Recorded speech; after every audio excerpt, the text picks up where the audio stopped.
करेंगे खबरों की ओर। छत्तीसगढ़ के मुख्यमंत्री विष्णुदेव साय ने कहा कि छत्तीसगढ़ की 3 करोड़ जनता के स्वास्थ्य से ही विकसित छत्तीसगढ़ का सपना साकार होगा। रायपुर में 3 दिवसीय डेंटल कॉन्फ्रेंस के उद्घाटन के दौरान उन्होंने स्वास्थ्य व्यवस्थाओं को लेकर सरकार की प्रतिबद्धता दोहराई। सीएम ने कहा कि पिछले 20 महीने में सरकार ने दुर्गम क्षेत्रों तक स्वास्थ्य सेवाएं पहुंचाई हैं। उन्होंने ये भी कहा कि सरकार बनने से पहले दिन से ही लोगों का स्वास्थ्य उनकी सर्वोच्च प्राथमिकता रही है। इसी के तहत प्रदेश में 5 नए मेडिकल कॉलेज स्वीकृत किए गए हैं और मदर चाइल्ड हॉस्पिटल जैसे संस्थान भी खोले जा रहे हैं।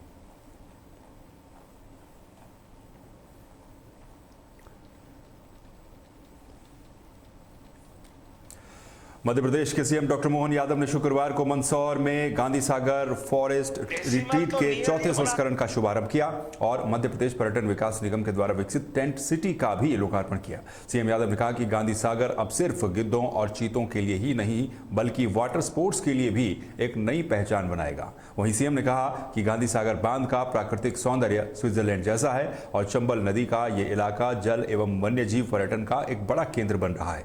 उन्होंने ये बताया कि जिस तरह पुराने समय में जल मार्ग जरूरी होते थे, उसी तरह अब भी पानी से जुड़ी गतिविधियां पर्यटन के नए द्वार खोल रही हैं।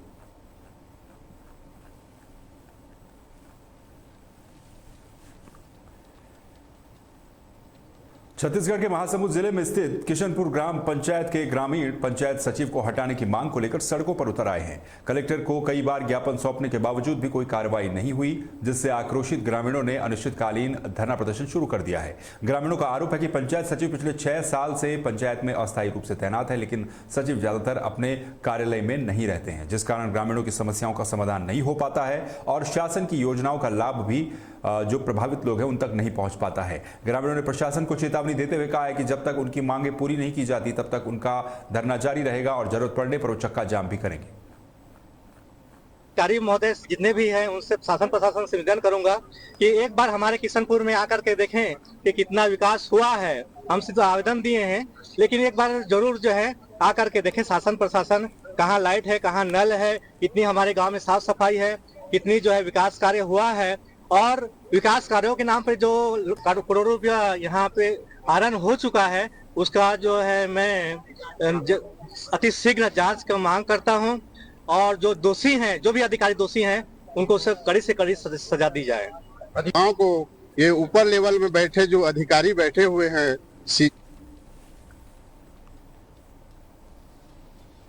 अगली खबर छत्तीसगढ़ के बालोद जिले से है, जहां ग्राम पंचायत गंजेडी में डायरिया का प्रकोप तेजी के साथ फैल रहा है, जिससे लगभग 30 लोग बीमार पड़ गए हैं। इसमें से 25 मरीजों को डोंडीलोहारा स्वास्थ्य केंद्र, 3 को देवरी बंगला और 2 गंभीर मरीजों को राजनांदगांव के जिला अस्पताल में भर्ती कराया गया है। गांव में ये समस्या नल जल योजना के अधूरे होने से पैदा हुई है। ग्रामीणों का कहना है कि कई समय से वो कुएं और हैंडपंप का पानी इस्तेमाल करते हैं। पीएचई विभाग की जांच रिपोर्ट में भी पानी में बैक्टीरिया की पुष्टि हुई है, जिससे साफ है कि बीमारी दूषित पानी की वजह से फैली हुई है। हालांकि स्वास्थ्य विभाग ने गांव में एक कैंप लगाकर दवाइयां और ORS घोल का वितरण शुरू कर दिया है। कल सुबह से ही इसका यहाँ डायरिया के मरीज निकले हैं और इसके लिए प्रशासन ने यहाँ पर कैंप लगाया स्वास्थ्य विभाग का और हमने सैंपल भेजा था, सैंपल भी आ गया है। तो जितने पानी के स्रोत थे जहाँ निगेटिव आया उनको अभी सील कर रहे हैं। एक कुआं है और 2 हैंडपंप है, कुआं को भी हम बाड़ लगा दे रहे हैं और यहाँ पर जो हैंडपंप है उनके भी चैन वगैरह निकाल दिए हैं और भी गांव के और जो पानी के स्रोत हैं उसके भी सैंपल ले गए हैं। तो कल तक उसका भी रिपोर्ट आ जाएगा और हम अभी टैंकर की व्यवस्था कर रहे हैं यहाँ पानी की व्यवस्था के लिए। सर डायरिया परसों रात से यहाँ डायरिया फैला हुआ है और अभी निश्चित रूप से कंट्रोल होते जा रहे हैं सर, और प्रशासन हमारे पूरा सहयोग कर रहा है और स्वास्थ्य विभाग भी। क्या है, पानी को हम सैंपल ले जाते हैं, उसमें नेगेटिव निकला है और दूसरा बोर से और सैंपल पहुँचा है सर। पीएचई विभाग आज 2 बजे आया था वगैरह है, उसको पानी को उपचारित कर दिया है ब्लीचिंग पाउडर से और सभी घर में अपन क्लोरीन का टेबलेट है ना घोल के पीने के लिए और सभी जगह अपन दवाई का वितरण कर दिए हैं। अभी 29 है पेशेंट, टोटल 29 पेशेंट है अपने पास रिकॉर्डेड है। वहीं दूसरी तरफ छत्तीसगढ़ के जांजगीर चांपा जिले में स्थित अगलतारा थाना क्षेत्र में सैकड़ों महिलाएं और ग्रामीण कलेक्ट्रेट पहुंचे। उन्होंने अवैध कच्ची महुआ शराब की बिक्री पर रोक लगाने की मांग की। महिलाओं का आरोप है कि उनके गांव के हर घर में कच्ची शराब बनाकर खुलेआम बेची जा रही है। इस जहरीली शराब की लत ने छोटे बच्चों से लेकर पूरे परिवारों को बर्बादी की तरफ धकेल दिया है। वहीं शराब की वजह से कई परिवार टूट रहे हैं। जानकारी के मुताबिक महिलाओं ने 3 दिन पहले खुद भारी मात्रा में अवैध शराब पकड़कर पुलिस को सौंपी थी, लेकिन पुलिस ने शराब माफियाओं के खिलाफ कोई कार्रवाई नहीं की। नशा मुक्ति बंद कराबर आइन भैया हो। हमारे गांव में छोटे छोटे बच्चे हो दारू पी करके बहुत जहाँ पे पाते हैं वहाँ पे पड़े रहते हैं। इसीलिए हम पुलिस के पास हम हाथ जोड़ करके हम आए हैं कि हमारा निवेदन सुन लो कि हमारे गांव में बिल्कुल नशा मुक्ति बंद होना चाहिए। गांव में भी गांव वाला पकड़ आबे नहीं करे। हम पहरी डोंगरी में पाए हम कच्ची माल पहरी डोंगरी में पाए हैं। हम छत्तीसगढ़ के बिलासपुर शहर के ग्रामीण इलाकों और तखतपुर सकरी क्षेत्र में बिजली की लगातार कटौती से लोग बेहद परेशान हैं। स्थानीय लोगों का कहना है कि वे इस समस्या को लेकर कई बार बिजली विभाग से संपर्क कर चुके हैं, लेकिन कोई भी समाधान नहीं निकल रहा है। सकरी क्षेत्र के उपभोक्ता खास तौर पर परेशान है क्योंकि यहाँ के विद्युत विभाग में तैनात एई अक्सर अनुपस्थित रहते हैं और फोन भी नहीं उठाते हैं, जिससे उनकी शिकायतें अनसुनी रह जाती हैं। तखतपुर सकरी जो क्षेत्रों में सप्लाई व्यवस्था के लिए हम लोग अभी 220 पब्लिक 132 सबस्टेशन बुकिंग बनाने के लिए लगातार प्रयास कर रहे हैं। उसके लिए हम लोग 15 एकड़ अभी जमीन की मांग किया है और ये अभी प्रक्रिया में है। पानी हो रही है और आ ही नहीं रहा है। पानी हल्का से गिरता है, पूरा लाइट गोल हो जा रहा है। 6 घंटा 8 घंटा बाद पानी मिली और ना अधिकारी को फ़ोन उठाते हैं। जाते हैं तो क्या होता है, मिलते हैं नहीं मिलते हैं ये तो हाँ आ रहे हैं, आने के बाद कोई होते नहीं काम। कब से ऐसा है?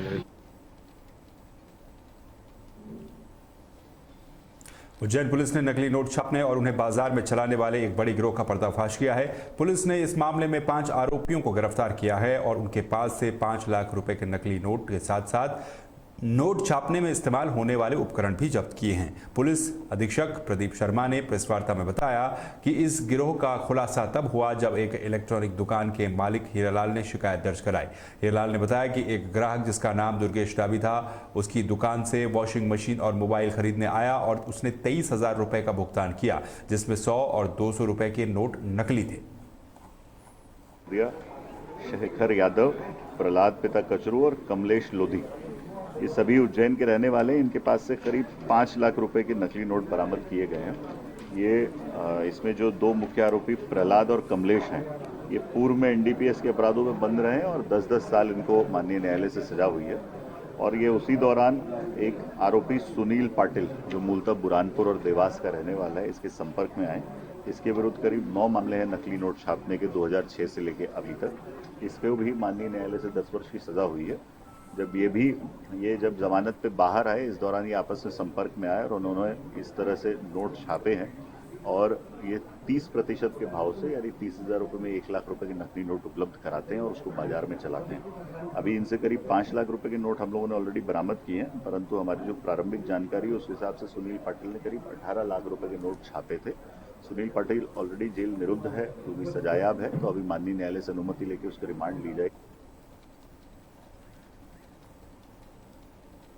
वहीं ग्वालियर में पुलिस की लापरवाही का एक सनसनीखेज मामला सामने आया है। मंगलवार को पुलिस जन सुनवाई में अपने पति के द्वारा एआई से अश्लील फोटो बनाकर ब्लैकमेल करने की शिकायत करने वाली युवती नंदिनी की शुक्रवार को उसके पति अरविंद परिहार ने गोली मारकर हत्या कर दी।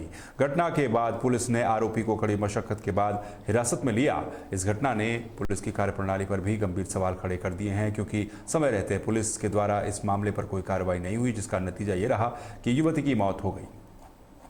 4 बजे शाम की घटना है, जैसा कि एक चश्मदीद साक्षी ने देखी और उसने ये एक्सप्लेन किया है कि ये जो युवक युवती हैं, इनका जो मूवमेंट है यहाँ से हो रहा था, जैसा आप देख रहे हैं कि ये रूप सिंह स्टेडियम है, और इसके बाद अचानक युवक ने जो युवती को उसके ऊपर फायर किया और उसके कारण मतलब उसको जो प्रिकेरियस स्टेज में जो है लगने के बाद उसको गोली अपने हॉस्पिटलाइज किया। यहाँ पे चूंकि पुलिस का मूवमेंट फ्रिक्वेंटली रहता है, तो जैसे इस घटनाक्रम का पता लगा तत्काल पुलिस ने आके उसको ओवरपावर किया पुलिस पे भी उसने जो है फोर्स इस्तेमाल करने का प्रयास किया, लेकिन लोगों ने उसको अच्छी तरीके से बिहेव करते हुए प्रॉपरली रूल ऑफ लॉ के तहत उसको पूरा अपने मतलब जो है कस्टडी में लिया और अभी उससे विस्तृत पूछताछ की जाएगी कि घटनाक्रम का क्या कारण रहा है। अभी नंदिनी भी विवाहित महिला है, उसका पति है, उसकी फैमिली है।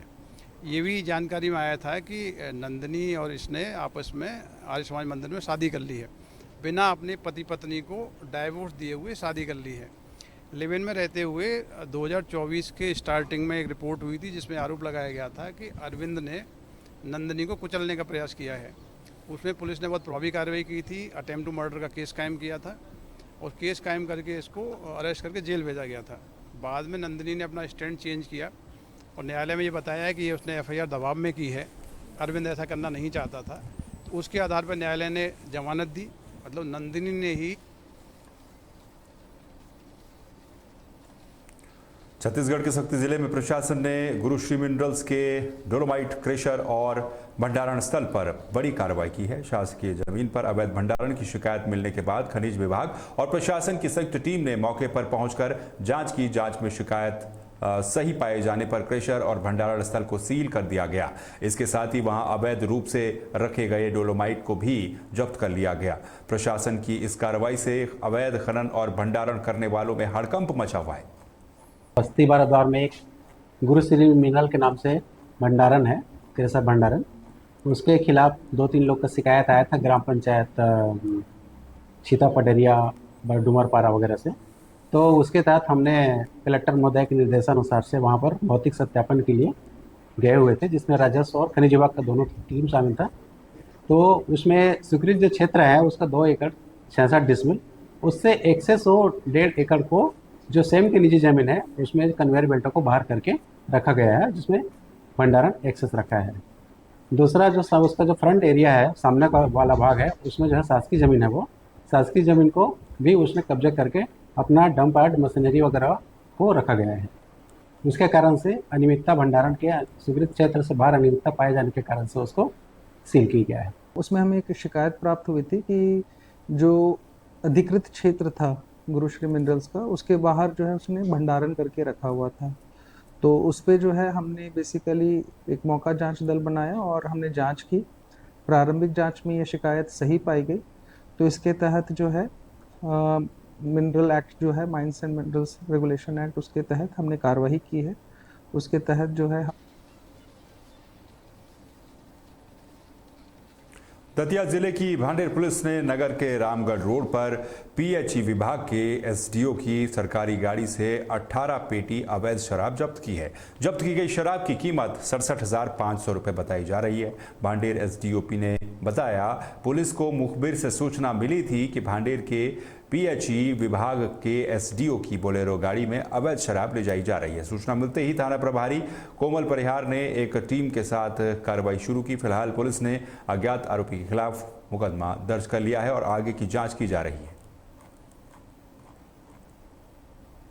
थाना भांडेर को मुखबिर से सूचना प्राप्त हुई थी कि एक बोलेरो वाहन, जिसका वाहन क्रमांक MP 32ZB 2741, इसमें अवैध रूप से शराब भरकर भांडेर लाई जा रही है। इस सूचना पर से रामगढ़ रोड पर थाना भांडेर की टीम पहुंचती है और जो वाहन बोलेरो उसको रोकने का प्रयास करती है। इसी बीच वाहन चालक है अपना वाहन छोड़कर भाग जाता है। फिर इसमें थाना भांडेर ने लगभग 18 पेटी देसी शराब की उक्त वाहन से विधिवत जब्त की है और आबकारी अधिनियम की धारा 34(2) के तहत मामला पंजीबद्ध किया है और इस मामले की विवेचना की जा रही है। किसकी गाड़ी थी सर? अब वाहन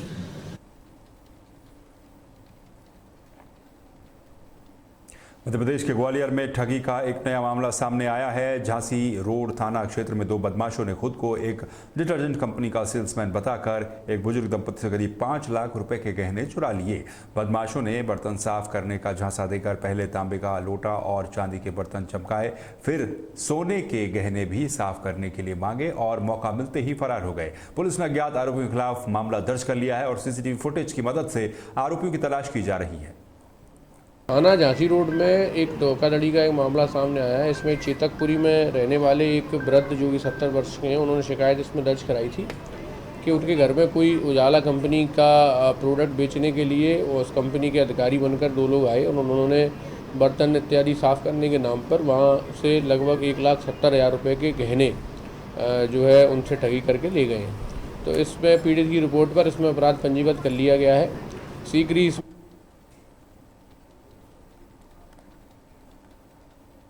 मध्य प्रदेश के देवास में इंदौर के गैंगस्टर सलमान लाला की हत्या के बाद सोशल मीडिया पर विवाद बढ़ गया है। विश्व हिंदू परिषद यानी कि विप ने पुलिस अधीक्षक को ज्ञापन सौंपकर आरोप लगाया कि कुछ हिंदू लड़कियां मुस्लिम युवक अरमान खान के संपर्क में हैं और वे हिजाब पहन के अपनी तस्वीरें पोस्ट कर रही हैं। विश्व हिंदू परिषद ने इसे लव जिहाद का मामला बताते हुए पुलिस से तुरंत जाँच और सख्त कार्रवाई करने की मांग की है। तो कुछ 2 दिन पूर्व लव जिहाद का मैटर हुआ था जिसका संज्ञान आया था, तो उसके लिए संगठन ने उस पर तरह से कार्रवाई करी है। कुछ एक बालिका है जिसमें अरमान नाम का व्यक्ति उसके साथ लव जिहाद में जुड़ी हुई है और वो बालिका कुछ कोई इंस्टा है उसका फोटो इंस्टाग्राम पर डालती रहती है, मिस यू लिखती है और कई अन्य बालिकाओं को भी इसका शिकार हो रही है। तो संगठन का इसका संज्ञान लिया है और एसपी साहब को ज्ञापन देकर इसमें उचित से उचित कार्रवाई की मांग करते हैं। आपका परिचय? मेरा अभिजीत सिंह ठाकुर, जिला धर्म प्रसार प्रमुख, विश्व हिंदू परिषद देवास। कुछ दिन पूर्व सलमान लाला करके गैंगस्टर है जो इंदौर का रहने वाला, उसकी लाश तालाब में मिली थी, जिसको लेकर अभी जो पोस्ट है जो सोशल मीडिया पे डाल रही हैं, इसमें कुछ लड़कियां देवास की जो कि लव जिहाद में इन्वॉल्व है, उन लड़कियों के मोबाइल से भी पोस्टें सलमान लाला की मिली है जिसमें मिस यू। मध्य प्रदेश और छत्तीसगढ़ की खबरों में फिलहाल के लिए बस इतना ही। बाकी खबरों के लिए आप बने रहिए तहलका डिजिटल के साथ। नमस्कार।